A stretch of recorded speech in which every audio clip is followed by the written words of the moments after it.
All right, guys, I want to talk to you a little bit more about this YAWV that uses a DeWalt battery. And it also is available for you guys that are on the Milwaukee platform and the Makita platform. So the three kind of top brands that people are on. It is a much smaller tool than the DeWalt pruners, but it's a lot more handy and easier to use, especially for smaller handed people, as long as you don't need the power of the blade. So I wanted to give you kind of a differential on what it can do and what it can't do. So this is a piece of live oak, and that's why I'm handling it kind of gingerly, because these guys, when they're young, they have these thorns. But we're in about 1/2 inch range right there, and it'll just cut through that like butter. And anything smaller, obviously, it will keep cutting as well. If we get up to something like this, this is actually Rosa Sharon, so it's a fairly soft piece of wood. Again, about the same size. That cuts like, it's like you don't even feel like it's even there. We get up here, now we're getting like, that's about the limit of what that jaw will even get on. That's probably about 3/4, and it'll still do it. It would not do that on a piece of oak that size. Let's see here, can't really get on much bigger than that. So this is green wood, not dead wood. There's your absolute limit, but it'll do it in a pinch with a little bit of technique. And be careful with these. I'm telling you, they'll take a finger off, no problem. Moving over here, if we look at something that same size with the DeWalt tool, it cuts it like it's paper. So it does have a stronger overall blade. This is live oak. Again, even the DeWalt needs a double cut on that. I don't think this guy's gonna get it. You've pushed, right? You get in a live oak of that size, you've kind of pushed the limit on what this guy will do. I don't want to stab myself there. I'll get it out here. Right? You've kind of pushed the limit on what it'll do. So here's the thing. What is this for? This is for the person that wants a simple pruner that will let them prune in a way where if they're using Coronas or whatever, maybe it's a little hard on their hands. It's good for material, you know, up to about a 1/2 inch, depending on what kind of tree it is. This is another one of these live oaks, young live oak. So you gotta be careful with the thorns. And what's really nice about it, the F-35s again, is these are about 50 bucks versus 90 for the DeWalt as a bare tool. And if you're on any of the three platforms, again, Makita, Milwaukee, or DeWalt, it'll work for you. Okay, so after that little in the field demo, I just wanted to give you a little bit more on the tools and why you might choose the YAWV, which is, you know, clearly an inexpensive knockoff brand. One thing I'll say is I'm not big on hype selling anything, but we do have this whole tariff thing. I guarantee you this is made in China. So the fact that you can get it super cheap right now may not stay around forever, depending on what goes on. Tomorrow morning, that could change. It has been left and right. But if you're looking to pick one of these up, you might want to get them while they're cheap, because it doesn't, you know, those tariffs don't apply to stock that's already in the country. Anyway, I was really surprised when I found this. I was actually recently had picked up a second DeWalt pruner. And so I just ran to Amazon real quick and put in DeWalt pruners. And you bought this item 2 years ago or whatever. Like, oh, that's it. And I saw this thing and I'm like, did DeWalt come out with a smaller tool? And the answer is no. YAWV is kind of a third-party knockoff tool brand, but they're doing something that I actually really like in a knockoff tool brand. And that is, instead of having their own proprietary batteries, and a long time ago, just about 4 years ago, I picked up a set of pruners about this same size, made by a company called Drago, and they were fantastic. They worked great for what they were within the limits of the tool, you know, simply being smaller than the DeWalt. And when I say the DeWalt's more powerful, it's got more leverage because it's got bigger jaws, right? I mean, that's really where the power comes from, because they're using the same power system in the DeWalt system. But I got those Dragos, and it turned out that their batteries didn't last long, which wasn't surprising. And when I say don't last long, I don't mean they had short battery life in like per charge. I mean like when they won't take a charge anymore. So I was like, okay, I like these things. And that was before DeWalt had come out with these. And I'm like, I'll just pick some batteries up. Like $88 freaking for a 1.5 amp hour battery of a knockoff brand. I'm like, I'm done with this shit. I like to be on one platform anyway. Shortly thereafter, DeWalt came out with these. I picked up these. And like I said, recently I picked up another set of them. When I saw this, I'm like, oh, so it's a knockoff brand that wants to make it look like DeWalt. And it's what it is, except it uses, DeWalt batteries. Little 2 amp hour batteries, nice for these. I have a few of those. Mostly I use 5 amp hour batteries for my DeWalt tools, but locks right in. And there's a couple things about this one that you may want to know about. Like, one is when you push this button, that turns it on, and then, it'll function. But you can hold it in and hit the button again, and it'll beep.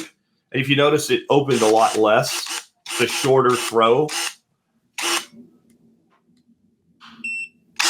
And now it's got a longer throw.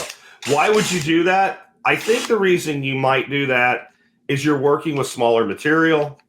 I turned it off. Okay. You're working with smaller material, so you don't need it to open wider. That might make it easier to work with because it's not in your way as much by having a larger footprint when you're going into prune. But the other thing is, if you're pruning really small material, you'll get a lot more cuts because it uses less energy. So it would be a battery conservation thing. The DeWalt does not have that feature, though I really don't know that I would use it much anyway. I would probably keep it in the larger format anyway. I'm always going to be, wanting to test the limits of tools on a daily basis. But both of these tools have a really cool feature that's great for storage.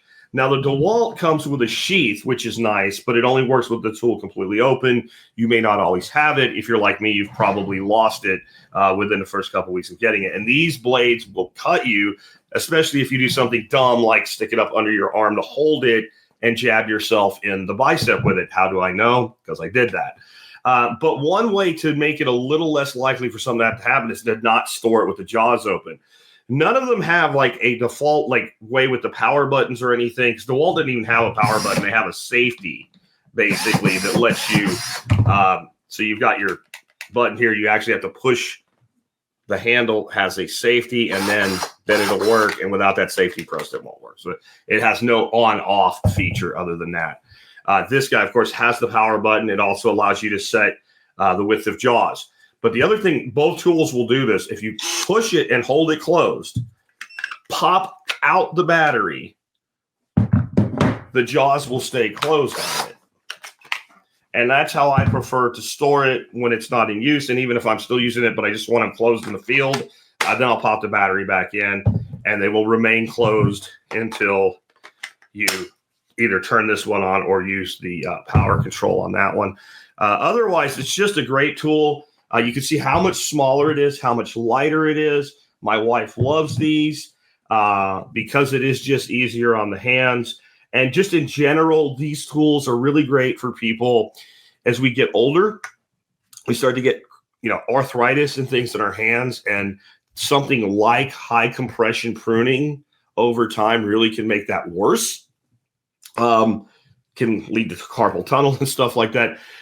So these are great for that. They're also really great for things like, hey, if you're a hunter, you know how you go out and set your stands up every year. And if you're smart, if you're using like a climbing tree stand, you get up where you're going to be and you check things out and you look for shooting laneways. And then you're like, that limb is going to be a problem. So you take that limb off, you take that branch off, and you open some laneways. So you have a few really good, clear laneways for shooting. Takes up very little space in a pack. And even the small battery, like the 2 amp hour battery here, will give you plenty of cuts. It also has a little window that tells you your charge level and how many cuts you've done. As soon as you disconnect it, though, it restarts the count at 0, just so you know that. I really think that's just kind of like, yeah, we can do that, so why don't we say we can do that?